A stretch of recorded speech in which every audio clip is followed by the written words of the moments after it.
আসসালামু আলাইকুম এভরিওয়ান। দুধ পুলি এই পিঠাটা শীতকালে অনেক জনপ্রিয় একটা পিঠা। আর আমার বাসায় তো আমার বাচ্চারা ভীষণ পছন্দ করে, প্রায়ই আমার করা হয়। তাই ভাবলাম আপনাদের সাথে রেসিপিটাও শেয়ার করে নিই। এটা তেমন নতুন কিছু না, সবাই আপনারা বানাতে পারেন। তবুও অনেক সময় নতুন রাঁধুনিদের জন্য আমি অনেক ভিডিওই দিই। ফার্স্টে আমি এখানে ঘি দিয়ে দিয়েছি 1 চামচ, আর 1.5 চামচের মতো শুকনো চালের গুঁড়ো দিয়েছি। দিয়ে খুব ভালো করে এটাকে ভেজে নিচ্ছি। একদম গড়িয়ে ধরে 2 থেকে 3 মিনিটের মতো ভেজে নিতে হবে, তাহলে গ্রানটা কিন্তু খুব সুন্দর আসে। তারপর এখানে আমি লিকুইড দুধ দিয়ে দিব 2 কাপের মতো, মানে হচ্ছে একটা গ্রেভির মতো বানিয়ে নিব। তার জন্য এখানে আমি 2 কাপ দুধ দিয়ে খুব ভালো করে এটাকে ফুটিয়ে তুলবো। যতক্ষণ না ঘন হবে ততক্ষণ পর্যন্ত আমি এটাকে খুব ভালো করে নাড়তে থাকবো, আগুনটাকে কমিয়ে দিয়ে।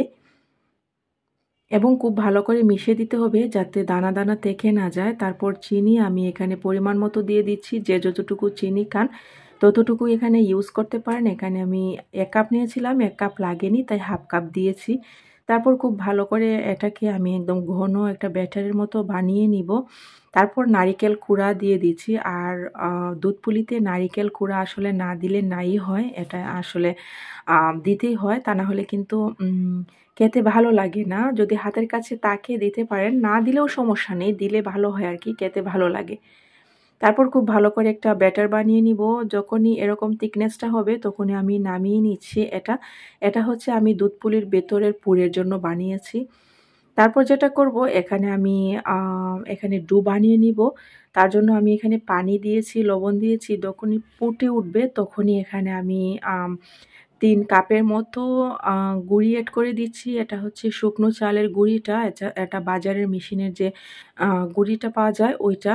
তারপর এটাকে ঘড়ি ধরে আমি আবারও 15 মিনিটের মতো কিন্তু সেদ্ধ করে নিয়েছি। যদিও আপনারা দেখছেন যে সাথে সাথেই নাড়ছি, এটা কিন্তু সাথে সাথে আমি নাড়িনি। যদি ঘড়ি ধরে 15 থেকে 20 মিনিট না সেদ্ধ করা হয় তাহলে কিন্তু আপনাদের ডোটা হবে না, একদম কাঁচা কাঁচা থেকে যাবে। আর পিঠা বানানোর ক্ষেত্রে পরবর্তীতে কিন্তু পিঠাগুলো ভেঙে যাবে।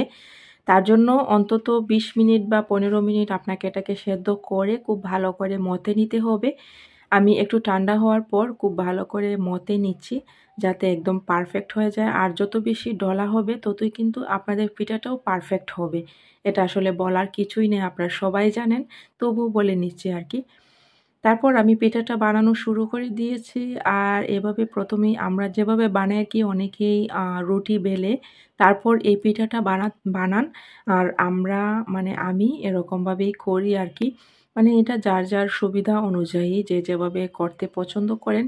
প্রথমে এরকম একটা ছোট পাতিল আকারে করে নিচ্ছি। তারপর এটার ভেতরে আমি যে পুরটা বানিয়ে রেখেছিলাম নারিকেলের, ওইটা দেওয়ার পর এরকম করে চেপে চেপে লাগিয়ে দিব। আর আপনারা দেখতেই পাচ্ছেন পুরটা যখন করেছিলাম একটু নরম ছিল, আর ঠান্ডা হওয়ার পরে কিন্তু একদম শক্ত হয়ে গিয়েছে। এবং সবগুলো পিঠা আমি করে নিয়েছি অফ ক্যামেরায়।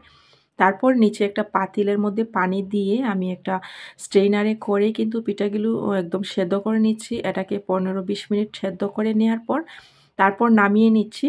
এটা আসলে নতুন করে বলার কিছুই নেই, আমরা যেরকম পুলি পিঠা বানাই এরকম আর অনেকেই কিন্তু ভেতরে নারিকেল দিয়ে থাকেন শুধু। আমি নারিকেলটার সাথে কিন্তু দুধ দিয়েছি, তার জন্য খেতে কিন্তু অসাধারণ হয়েছিল। তারপর পিঠাগুলো নামিয়ে নেওয়ার পর এখানে আমি ক্যারামেল তৈরি করে নিচ্ছি। আর ক্যারামেল তৈরি করে নেওয়ার পর আমি দুধ দিয়ে দিচ্ছি। এটা হচ্ছে আমরা যে লিকুইডটা দেই। আর দুধ পুলিতে সবচেয়ে বেশি খেতে হয় মজা হয় আসলে খেজুরের গুড় দিয়ে। আমার বাসায় যেহেতু এখনও খেজুরের গুড়টা আমি কালেক্ট করিনি, তার জন্য চিনি দিয়েই আমি খেজুরের গুড়ের একটা স্ট্রাকচার দেওয়ার জন্য এরকম বানিয়ে নিয়েছি। আর এটা বিশ্বাস করবেন কিনা জানি না, খেতে কিন্তু একদম খেজুরের গুড়ের মতোই লাগে। তারপর দুধটার মধ্যে আমি 2 চামচের মতো গুঁড়ো দুধ দিয়েছি যাতে খেতে আরও একটু বেশি টেস্টি হয়। তারপর পিঠাগুলো একদম সিরিয়াল ওয়াইজ এভাবে দিয়ে তারপর আমি উপরে যে লিকুইডটা বানিয়ে রেখেছিলাম দুধের, ওইটা দিয়ে দিচ্ছি। আর কিছু বাদাম আমি উপরে ছড়িয়ে দিচ্ছি। এটা গার্নিশ করবেন আপনাদের পছন্দ অনুযায়ী। নারিকেল দিয়ে দিব, যেটা না হলে নাই হয়। তারপর সারা রাত রেখে আপনাদেরকে একদম সকালে দেখিয়েছি আমি রোদে। আর পিঠাগুলো খেতে ভীষণ মজা ছিল, আপনারাও ট্রাই করতে পারেন। আসসালামু আলাইকুম।